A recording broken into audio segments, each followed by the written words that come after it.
लड़का, अपना एड्रेस बताएं, मैंने आपके घर आना है। लड़की, जिस घर पर कौवा बोले इस घर आ जाना। लड़का, कौवा तो किसी भी घर पर बोल सकता है। लड़की, तुमने भी तो छितर खाने हैं, कहीं से भी खा लेना।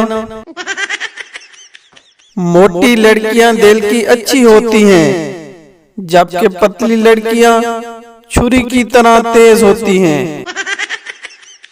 एक लड़के ने लड़की को प्रपोज किया।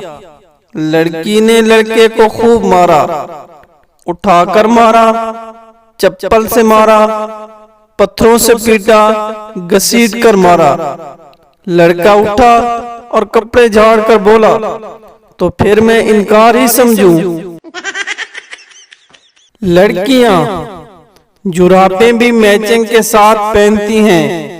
आज पिंक पहनी है, कल काली पहनूंगी।